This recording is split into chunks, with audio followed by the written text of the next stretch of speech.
This is the Wednesday, November 14th meeting of the Economic Development Advisory Board meeting. May I have a roll call? Thomas Milan. Here. Tim Davis. Carl Lentz has resigned due to his election to the City Commission. I'll read his resignation letter now. Economic Development Advisory Board members, it has been a pleasure serving on the Economic Development Advisory Board for the past 5 years. Due to my recent election as Zone 1 City Commissioner, I'm announcing my resignation from the board. I have enjoyed working with all of you and look forward to doing the same in my new position. I believe our annual Economic Development Community Update is going to be a huge success and is evolving into a true asset for the community. Thank you for volunteering your time to serve this great city. Respectfully, Carl W. Lentz IV. Great. Well, we applaud Carl for winning his seat, and Ruth, good job trying to well, not unseat him, but Serve our community. Serve the community. Thank you very much. Yes. If I continue, Carol Killian, Here. Lawrence McDermott, Ruth Traeger, Here. Bishop Derek Triplett. Here. And Tim Davis is And here. Tim, I've got Tim. We have a quorum. May I call for approval of the minutes from October 17th? Moved. Do I hear a second? Second. All in favor? Aye. Reports, Volusia County Economic Development Department. Rob? Good morning, everyone. Happy Wednesday. If you were not able to attend our most recent Q presentation a week ago Friday, I've brought for you the copy of the report as well as a copy of the Economic Development Quarterly that was also distributed there. In addition, you'll find a piece of literature that was recently created by our group for the Aviation Advisory Board. That's a consortium, if you will, of representatives from all the public use airports in Volusia County: Daytona Beach International, Ormond Beach Municipal Airport, DeLand Municipal Airport, New Smyrna's Airport, as well as Massey Ranch Air Park. And I don't know if Keith's going to speak to it or not, but that group recently displayed at the NBAA show held in Orlando a week ago. In addition, I wanted to make sure that you were aware that the Chamber Alliance is sponsoring the Buy Local Expo at the Ocean Center on Wednesday, December 12th. So it's an opportunity to turn out participation from the community and make sure that people really understand the diversity of our business community and the benefit of buying local. The SBDC, and we'll be assisting them. We'll also be having some educational breakout sessions there. You've got an employer in Daytona Beach named AO Precision, pretty newsworthy as of late. First, I wanted to follow up on my comments from the last board meeting and let you know that they have accepted and signed the tax refund agreement that was approved by the state for their QTI tax refund incentive. And if you've been by their facility on Mason Avenue recently, 60,000 square foot expansion is underway. All the steel is up, the roof's going on. It's a pretty impressive facility, particularly if you remember even just two and a half years ago where they were located across the street, kind of shoehorned into 33,000 square feet. And that was an awesome facility by itself. So Steve Koch and his leadership team are to be commended there. And Emory as well for all of the support that he and your city have brought to that employer. What are they going to be combined? I beg your pardon? With the addition, what do they combine, their totals? Yeah, they have about 50,000 square feet in their existing facility that they renovated, so it'll be roughly 110,000 square feet 100,000? between the two. To really drive that home, there was I believe it was last week, Bloomberg TV had an interview with Steve Koch's boss, Jimmy Haber, who runs Juno Investments. If you haven't seen that, Emory has a link to that. He can forward it to you. It starts off with an interview with Mr. Haber, who's been successful in the restaurant business in the New York area. But then it transitions nicely into the success story that is AO Precision. And I think, you know, for a local company here to be mentioned as such on Bloomberg TV, and for the Daytona name to be a part of that, you should be very proud. Also wanted to make sure you're aware that the same company has been nominated by the Manufacturers Association of Florida for their 2012 Manufacturer of the Year award. Again, just nominated. That hasn't, I don't believe that award's actually been bestowed yet, so we're not sure who's going to win, but the recognition, again, of what AO has done here in your community at the state level, I think is pretty significant. And it's no surprise to anybody that AO has also been selected this year as the 2012 VMA Manufacturer of the Year. That's a repeat of their selection of that same award in 2009. So quite a bit going on there. Embry-Riddle has been recognized recently in Flight Training Magazine. I apologize I don't have enough copies of this, but I can pass this around if you'd like to take a read.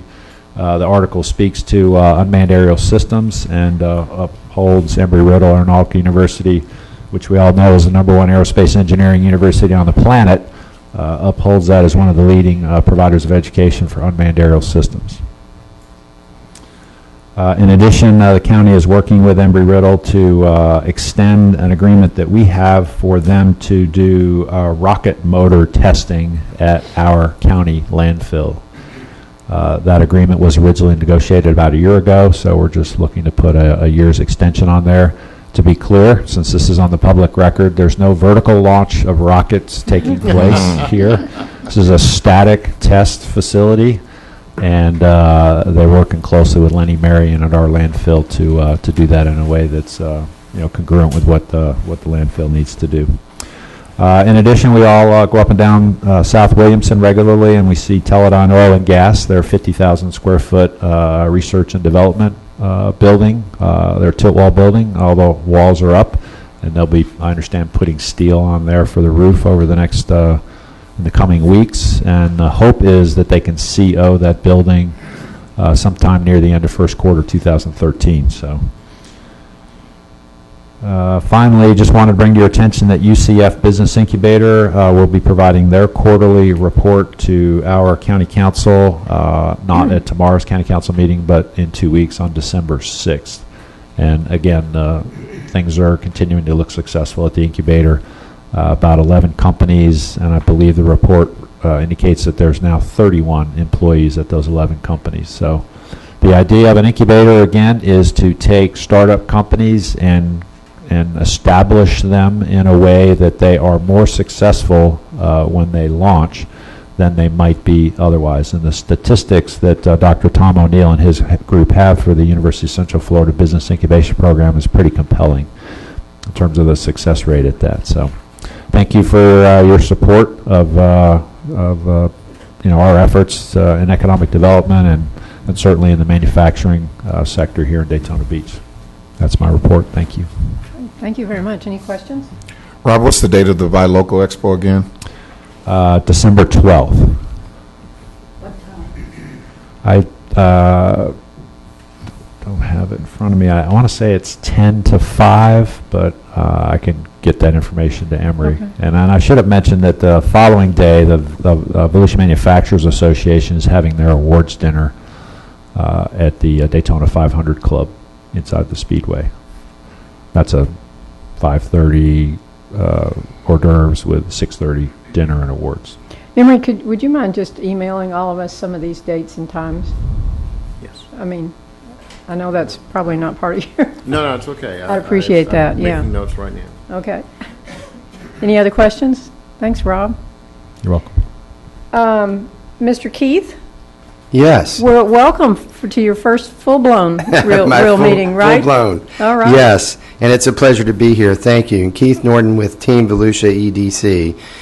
Just wanted to update you. Team Volusia had a board meeting last Friday where we discussed our activities, but also floated the idea of really ramping up our competitive intelligence at Team Volusia, where we will be drilling down our approved targets, which were very broad, which were approved last year, and really defining the target. So instead of chasing all manufacturing manufacturing, we'll be saying what manufacturing should we be drilling down to, and customizing all of our outreach marketing on those defined targets so that we're really effective when we go out and market.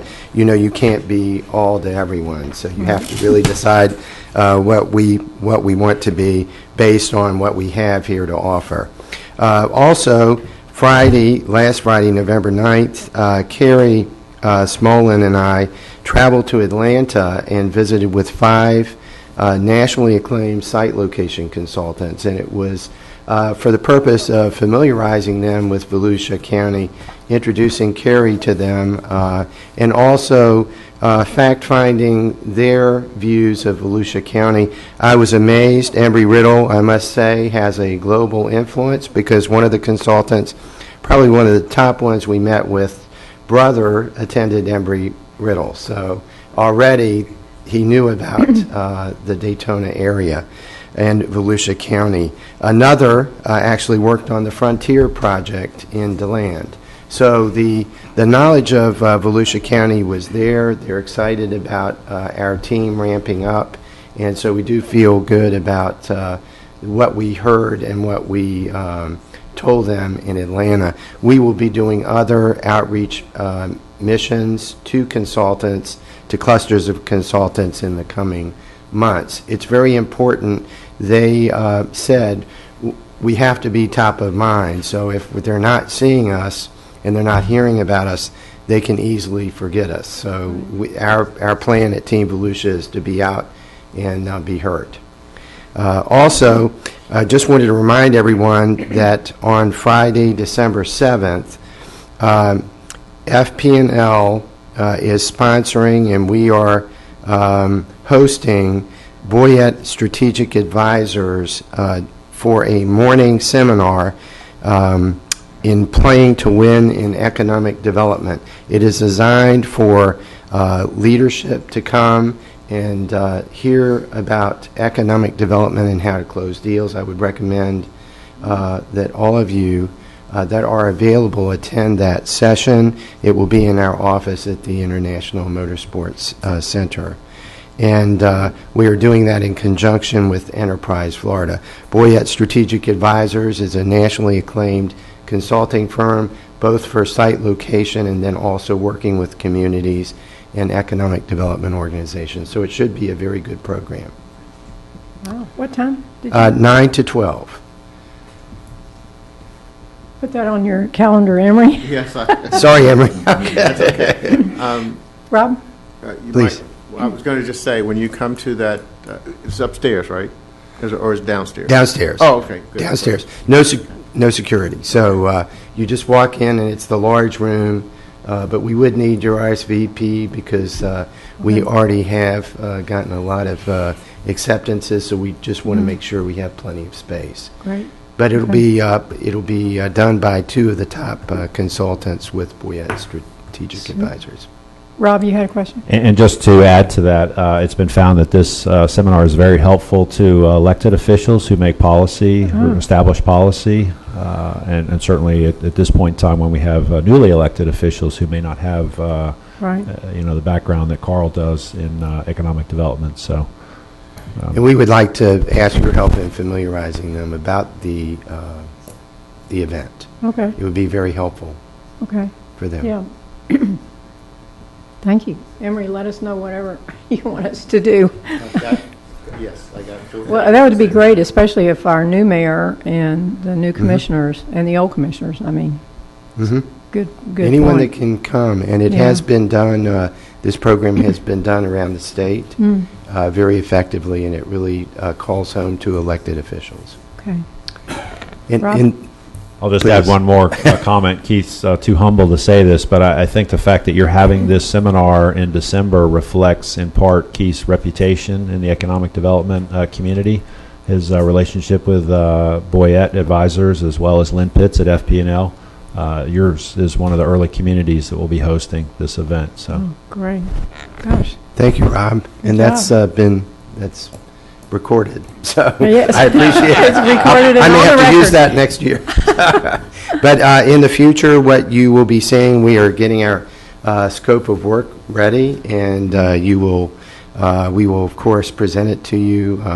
It will be part of our contract with the county, but you'll see an aggressive move on the part of Team Volusia to really promote Volusia County at not only here, but also outside at targeted trade shows and broker meetings.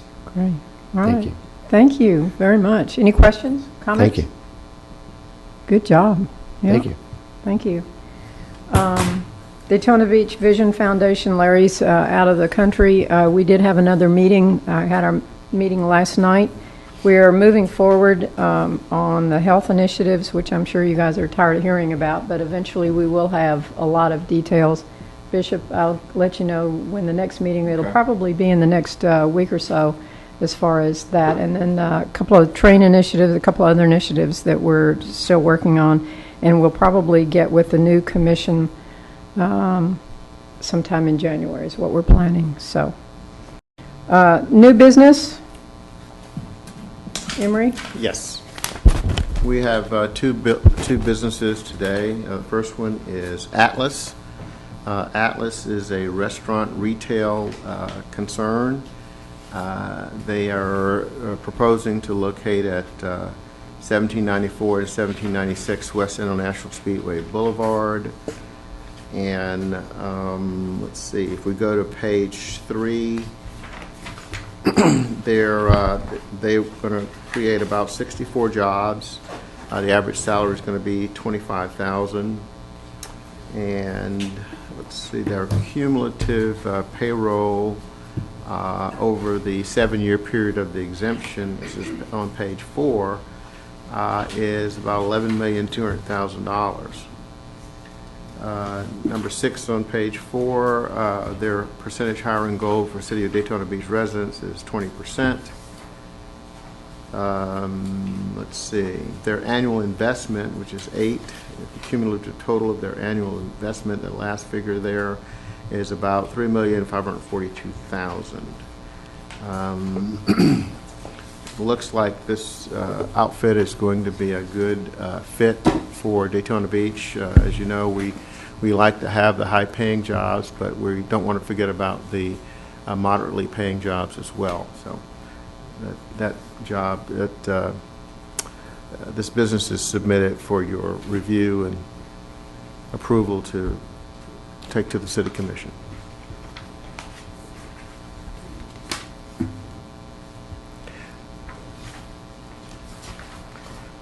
I guess I should also mention, back in the back, at the last 2 pages of your packet is the property appraiser's report. Which estimates that the total impact of this business in terms of ad valorem exemption would be $77,366 over that period of exemption.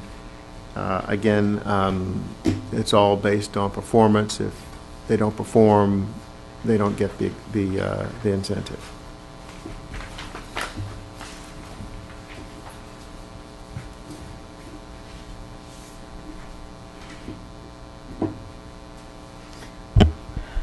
Do I hear any questions, comments from the board?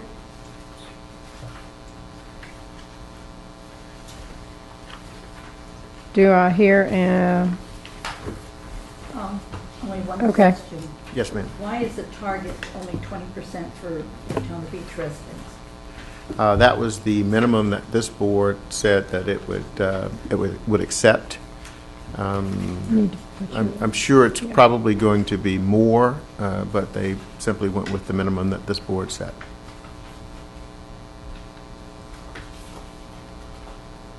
I just have a little problem with Daytona Beach residents paying for other residents.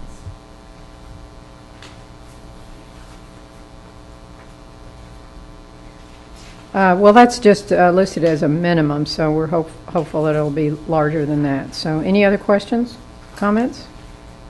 Do I hear a motion to approve? So moved. Second. All in favor? Aye. Opposed? Okay. Okay, thank you, sir. I'm going to take these up at the end of the meeting. The next one I have is Project Nickel. They're proposing to locate at 1806 Mason Avenue. They manufacture lubricants and cleaning products. Okay, if we go to page 3, we see that the average annual wage is $49,000. They propose to create about 31 jobs over the period of exemption. Their cumulative payroll is about $12,005,000. Their percentage hiring goal for City of Daytona Beach residents is about 40%. Okay. And their cumulative investment, if you look at the bottom of page 3, is about $5,700,000 and change. Let's see. Just looking at this employer, I believe it is a good fit for the City of Daytona Beach, and present it to this board for consideration to bring it before the City Commission. This is an existing structure? Yes. And they're in it now with 5 employees? Is that it? Or is this a new location? No, they're this. I think they have. Rob, do you know about this one? This is a I'm new sorry. location. I Sorry. believe there's a very- All right, I'm Keith. sorry. I believe there's a very small office in another location in Florida, and that's where the 5 are coming up. Oh, okay. Right. I think that's number 2 on page 3. That might ought to be a 0 because we report a 0 in year 1 in 2013. And it is new to the area. Okay. Any other questions, comments? On page 5, proposed exemption, tax schedule and estimated value. Yes. I don't see anything there. Okay, I'm sorry. If you go to the should be the last 2 pages of your packet.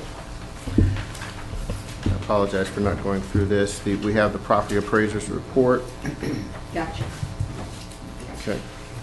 And it is 52. it is depicted there.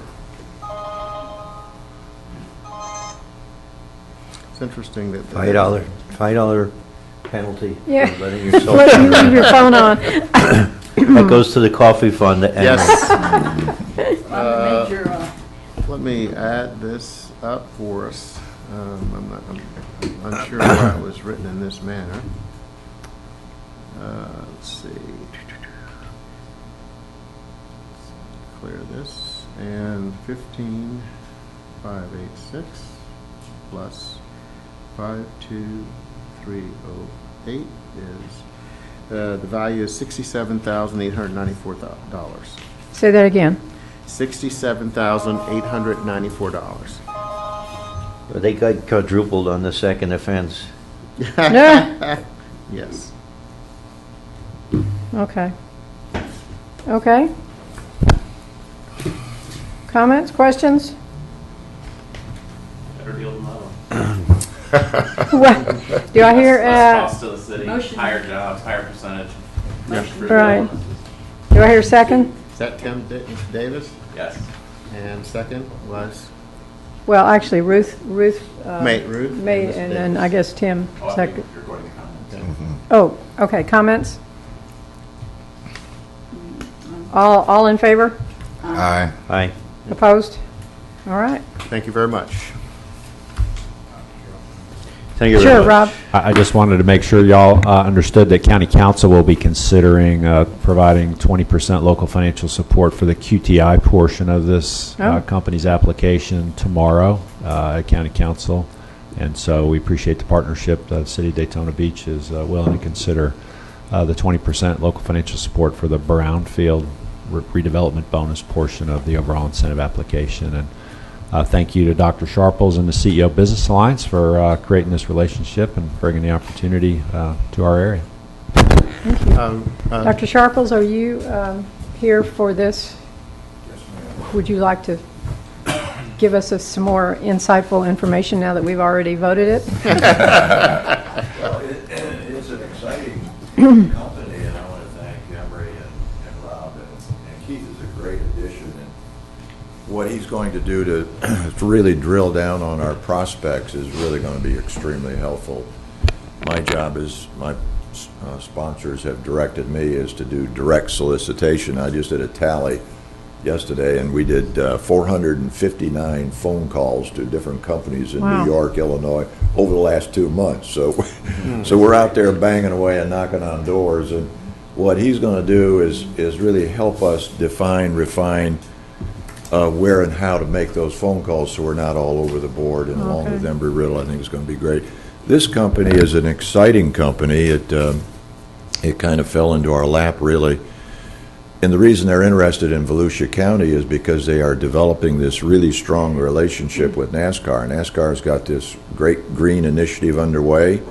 Jeff Locke, the president of Green Earth, signed an agreement with NASCAR to be one of their partners in greening up the whole racing industry.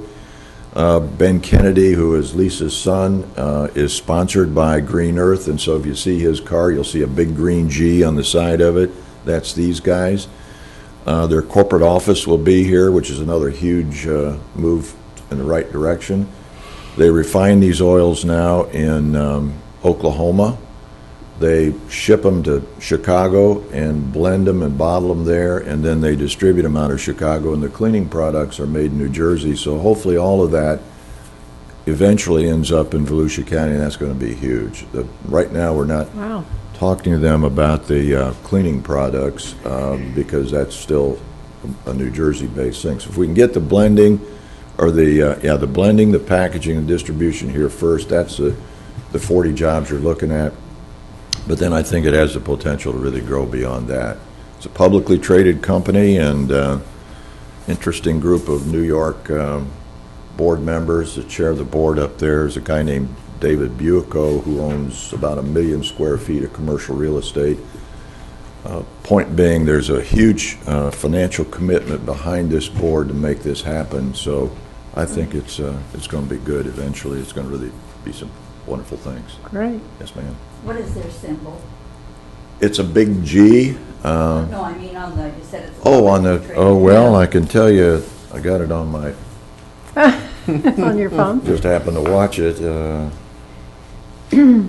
Their symbol is, get to my stocks, is, it's on NASDAQ at GETG. It's kind of a penny stock right now, but hang on. Any other questions about it? Tom's a good company. We'll be great neighbors here. This is great. Yeah, that's a great addition to our community. Thank you very much for getting them. Sure. Thank you, Dr. Sharples. Old business, our trends report. Yes, I'll just start out with a statement. If you look at them, that's why I attached the minutes today, so that you could reference it. It's item D on page 2. There was quite a few Right. items mentioned, and I tried to summarize them here. It was really too much for one event, in my opinion. So I think what we need to do is sharpen the stick a little bit more so that we have a little bit keener focus. I was unable to get anywhere with during the election time with any senators' offices or anything like that, so I don't have a further report on this. I believe that we're going to have to push it out a little bit further before we can get our arms around this year. We're talking about a breakfast, lunch, or kind of event, and so I think I know that we formed a group to talk about this, and maybe in succeeding meetings, and I have something down here. Schedule next meeting January 2013. If we wanted to schedule, and if we want to schedule a meeting during that month to kind of talk about this a little bit more. we can do that. So, Well, I'd kind of like the consensus of our board people here. We also need to get a new board member as well to replace Carl. I feel that this meeting is really an important thing that we do and we've been doing over the last couple of years, but to try to have it in January or even February this year is going to be pushing us pretty hard. So if we could think about it, talk about it. I know Bishop and I said that we would meet with you, and we haven't done that, to try to plan this a little bit better. But it seems to me if we're still have it maybe the first part of March or so, we'd be at a good timing for it, depending on the agenda. But I'd like, other feedback on this. I think it's obviously too late now to try to pull anything together for January, especially with the inaugural and the election and everything else. Do I hear comments? I agree, it's too late. Yeah. Do it in January. Would March work okay for everybody, and then we get together in January sometime and really plan it? Does that make the information too dated? I'm not sure that's what I think we need to, And I think we may, go ahead. yeah. I was going to comment that I don't believe so. I don't think this information gets out there as your point is. Right. It doesn't get out there generally. And we could still keep to our sense of getting it done in the first quarter of the year. Okay. I think we were up against this before, but I think there might be the possibility of doing it late first quarter of this year, but also thinking about 2014 or even late 2000, whenever the data is compiled by end of January. If the data is compiled by end of January, it would be optimal to get the information to the users, because ultimately we do want people to use this information. It's wonderful information, and I think the last couple of years they've been great programs, but I know I've gotten comments from persons who have attended and said, man, I wish I'd had this before we did this. I wish I had known this before we did that. And so if we can make it in succeeding years, as soon as we can after the information has been compiled, I think that would be a benefit to our community. We're talking about primarily the News Journal information, but they usually get that done by the end of December. I'm going to say it's in the early part of January. I think it comes out right after the end of December. I think they collect it and then they deposit it. Because that's why we moved it last year to the end of January. That's correct. So, yeah. That's correct. But again, I'm not sure that it gets out there generally. Yeah, I think the first quarter is definitely necessary, and then thinking about 14. Right. The other drawback for us, if we don't get it out in January, February is a mess for Daytona Beach. So you really are skipping over February to go to March. That's the issue for us. So I'm sensitive to trying to do it in January, but we have to say what we're going to do and do it, and shoot at it. I mean, with a rifle as opposed to a shotgun. Okay. Well, right now, let's just try to shoot for the first part of March. Yes, ma'am. And we'll, That's likely. after, well, Well, That- an that's all appropriate right. date in March. that's we'll let the bikers do their thing, and we just do our thing. So, no, I don't know. We'll see. Is there an opportunity to trim the event way down for 2013 January, and not even limit it to the trends report, and just release the report rather than having an event?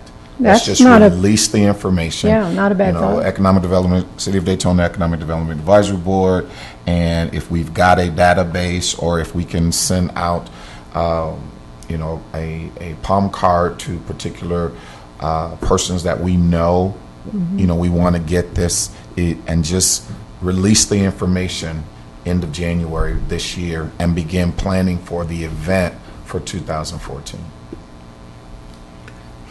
That's a thought, definitely a thought. I think it has to be a little bit more than just the information, because it's not our report. We don't Right, release it per right. se. But in terms of providing a platform for the report to be broadcast generally to the public, Well, and we've Wait got that other down. reports too. I mean, it's just, maybe we do narrow it down and try to get, so, I don't know, we need to discuss this. We need to sit, the three of us, and whoever else wants to join, and just bat this out and decide. I would say, if we can meet tomorrow as quickly as possible, that would be very helpful. And see what we can do, unless anybody has any other input right here. I hate to take up all this time to just decide what we're going to do. We can even do it by conference call. Sure. Okay. Is that all right with everybody if we kind of discuss it on the side here, and then we'll get back to everyone? Is that right? Thank you. Okay, thank you.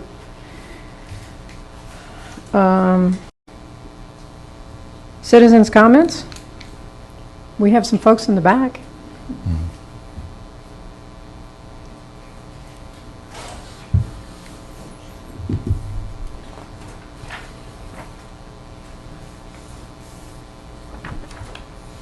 Come on up. Hi, my name is Caitlin Glenn. I'm with Ryan, and I'm here on behalf of Darden Restaurants. Okay. And so I didn't know if, if this was the appropriate time to get up and speak. Well, we'd love to hear from you. We've already approved your, Okay. Well, we apologize. Our calendar said 8:30 for the meeting, Oh, okay. so we do apologize for missing part of the meeting. But we wanted to thank you for your support. Sure. And give you a little bit of, clearly you've already discussed it, but I'll give you a little bit of overview about Darden and about the project. sure. The project is a Bahama Breeze restaurant that's slated to go into Daytona Beach, Florida. It's being considered for construction renovation costs at a little bit of over $2 million. And it could potentially create 64 full-time equivalent positions at the facility.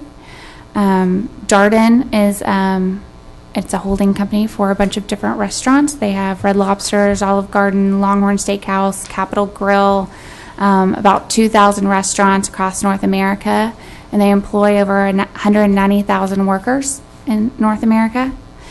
In 2011 and 2012, Fortune magazine ranked them as the 100 best companies to work for. And so we're really excited about the potential of coming into Daytona Beach, and we just wanted to thank you again for your support. Well, thank you. Emery, are we allowed to ask really, really detailed stuff, or? As long as they don't commit to coming to Daytona Beach, yes. We're, I know that the state doesn't like for the company to commit to coming prior Right. to signing a Being contract approved. Right. for incentives. Right. Yes. Well, my only question was, what restaurant specific are you thinking about bringing here? We're What thinking name? about bringing the Bahama Breeze restaurant. Okay. It's a new format for Darden. I think that there's only 3 of them in existence, and so Darden was hoping that it could be a good addition to the Daytona Beach community. Excellent. Good, thank you, thank you. Thank you. Anybody else want to, you stood up, you want to say something? Yes, please. Well, Wait, you got to right. come to, so we can get it on the microphone, yep. I'm Courtney Hoffman. I'm a representative of Darden Restaurants. And the new prototype that we're going to be building, there's only 3 in existence. They're in the Orlando area. The Bahama Okay. Breeze brand has been around since the mid-'90s. It was homegrown by Darden. It's our Caribbean brand. Okay. So I think it'll be a great addition if we can make it possible in Daytona. All right, well, thank you you. so much. We really appreciate y'all coming today. I'm sorry we didn't have you earlier. That's totally okay. That's all right. Thank you for coming. Thank you. Okay. Anyone else? Okay, our next scheduled meeting is TBD. TBD, that's correct. All right. Again, I didn't know if we needed a meeting in January to firm up. Well, I think we're going to have one. I mean, we'll know more tomorrow after we all meet, but let's, Okay, Before just, you adjourn, yes, can I ask Rob a question? sure. what'd you say? Well, let's finish this part, Okay, go ahead. our scheduled meeting thing. I'm thinking about the 9th, January 9th. Is that our regularly, No, it's a little earlier. It's I didn't want to make it January 2nd. no. Oh, I see what you mean. That second is, okay. Let's do a question mark by January 9th and put it in there, Okay. at least put it in. And we will have no meeting in December unless necessary. Yes. And then we'll get together on the phone or together tomorrow. Okay. Great. Mr. Vaughn? Yeah, I just wanted to ask, before we adjourn, just since we are on TV and so on, just for people to know, this data that was presented, you said Friday? A week ago, Friday? A week ago Friday. What is our unemployment rate in Volusia County, and have you been, do you have data that dials it down as in terms of cities, but So on page 2 of the Right. report you have, on the upper right corner, it shows that September 2012 unemployment's 8.8%. That's down a full 2 percentage points from the same time period a year ago. And to answer your question regarding city-specific information, if you go to page 4 and 5, we don't have city-specific information for each of the 16 cities in the county, but we do for the city of Daytona Beach, and you'll see that on page 4 in the middle, Tom. Percent of unemployed, yeah. so we have, So September unemployment in the city of Daytona Beach was 2012 was 9.2 as compared to 11.4 in the same time period a year ago. Oh, and does the data say that this is due to additional employment or people dropping out of the workforce? Yeah, so unemployment is a measure of employed over total workforce, employed in the numerator, on total workforce in the denominator, and we've all seen where that percentage result can change depending on what happens in either the numerator or the denominator. So I think not only is the trend positive for the percentage unemployment, but the trend is positive overall for employed. So if you go back to page 2, you'll see that for Volusia County, the civilian workforce, third quarter 2012 as compared to the same time period a year ago is actually smaller by about 1%. The good news is that the unemployed Volusia County-wide third quarter 2012 as compared to the same time period a year ago is down almost 18%. So yes, we're still realizing some change in the denominator, that is the size of the workforce, but the good news is that more people are employed or less people are unemployed, depending on how you like to look at the data. So the indicators are, showing that we are adding jobs. We are, and at the same time, if you look on page 3 of this report, you'll see that we provide you the 3 months individual, July, August, and September each month for each of the major industries, and so those industries that are stable or slightly increasing are highlighted in yellow.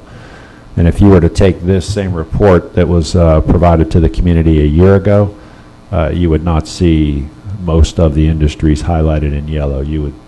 We were realizing at that time, and certainly as we have through the major years of the recession, that there was some decline taking place. So my message to the community was that our workforce is stable, our industries are stable, our economy is improving. We need to maintain our focus. We're not out of the woods yet. Nobody likes the state of our current economy. It certainly as compared to what it was before the recession, when unemployment was in the more or less 5% range. But I think there's every reason to be optimistic, and I'll I'm optimistic that there's been activity, particularly in 2012, for Volusia County decision-making that has taken place that will position us for growth into 2013. Without doing the math all through here, do you have just a median income, annual income for Volusia County?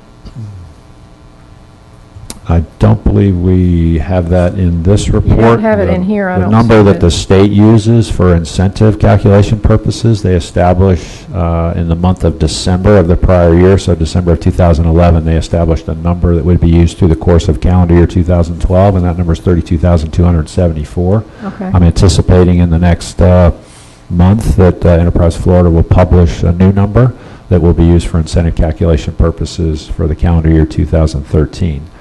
That said, the Census Bureau provides more current data, and in our Q report that was provided in August, I showed a slide that indicated what has been the trend for annual average wages countywide for a 10-year period.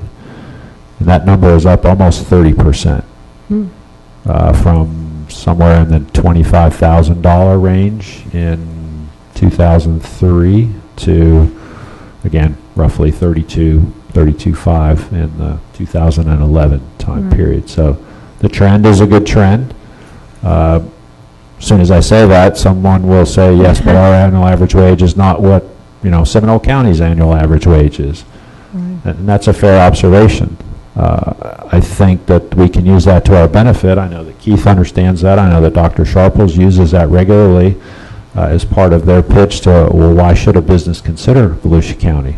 One of the key reasons for a business owner to consider Volusia County is we have a lower cost of doing business. And particularly when you look at wages or labor costs, and you look at real estate, and you look at taxes, and you look at utilities, it's easy for us to maybe become immune to some of that. Taxes in particular, we're all about to pay our property tax bill. We think it's too high. I'm reminded of my predecessor when he moved here from Philadelphia. He opened his first annual property tax bill in Volusia County, and he goes, "Oh, you pay your taxes quarterly here," because it was so low comparison to what, or by comparison to what he was used to paying in Pennsylvania. So, Well, thank you very anyway, much. I think I've gone beyond. That was- A follow-up question, please. Do we have any kind of forecast for where 2013 is going? But I am encouraged that our economy is improving. And it is in this data, one of the things I notice in my travels around town is I'm seeing some housing starts. Do we know what's happening with the construction industry? Yeah, so this same report goes back on page 10 and 11, shows you a bar chart trend, and the raw data is on page 11. This reflects only new construction housing permits, so it does not reflect housing activity that might be of a resale nature. I think the News Journal has done a pretty in-depth reporting on trends of resales, and in addition to resales improving, the median price of resales is also increasing. Similarly, if you look at this data or this trend on page 10, you can see we have 5 quarters of increasing new construction permits in the residential market. And if you calculate the total dollar value of those in third quarter 2012, and again compare that to the same time period a year ago, the average price, again this is countywide, it's not true for every city, but the average price for each of those new construction permits is up about 11.7% as compared to a year ago. Oh, good. So that's a positive. And then if you flip back to page 14, you see that while that is going on, and again, what you read in the media about resales, you'll also see that the trend for new foreclosures, as reported by the clerk of the court, is decreasing. Is that to say that foreclosures are no longer an issue? That's not an accurate statement. Foreclosures are still an issue for our county, and they are for our state. But they're declining, and while the new foreclosures are declining, the sale of existing foreclosures, the orange bars to the right, shows a general trend of increasing. And the next page down shows how Volusia County fares within the state of Florida and how the state of Florida compares by contrast to some of the other states in our United States that have experienced a high rate of foreclosure. So that really drives home the point that I just made, that Florida is number 2 in terms of total foreclosures in the U.S.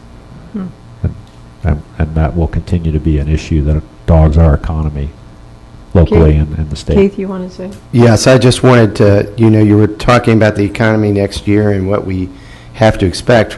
Right now, Team Volusia has 14 projects in the pipeline with about 1,800 possible jobs that could announce if they all came to Volusia County. So that's a positive deal, and everything that we do is identifying more companies, as Dr. Sharples does, to fill that pipeline so that we can continue it through the process and locate those companies. I wanted to thank the advisory board on behalf of Team Volusia for approving projects Atlas and Nickel. Project Nickel, in fact, is a great example of about what I've written in the county's quarterly magazine. It's the collaborative effort, and coming from the outside, I'm really amazed at the collaboration that is between the county, the cities, and the CEO Business Alliance. That's a great example where Dr. Sharples went out and identified this company, and we've been working on it, and the county is very much involved too. So it's a great asset for Volusia County, as is Project Atlas. And I just wanted to tell you my observation of the collaborative efforts here in the county. Well, that's really good to hear. Yes, absolutely. Because we don't hear the collaborative good side very often, so thank you. Thank you. Just one final comment for your citizens that may have just heard that Q&A on our quarterly report. This is available, shameless plug, for our website. That's right. At www.floridabusiness.org. So if your citizens want to replay this tape with this report in front of them, they can do so if they go on our website to statistics and key reports. Terrific thing. I love those report's available. your quarterly reports. They're so concise. They're so easy to go through. They're great. Thank you. I will mention one last thing, and that just to follow up on last meeting's announcement that Crane Cams received the Florida Communities to Watch Award in Orlando. I was attended there with Sean Hawley and his wife Lisa. Paul Mitchell attended from the county of Volusia, and represented Team Volusia and the city of Daytona Beach at that ceremony. There will be a picture on our website, shows Sean and myself accepting the award, and so that'll be up on our website. Oh, great. Thank you. Any other comments, suggestions? Do a call for adjournment? Thank you all, and thank you for coming. We really appreciate it. All of you. Thank you.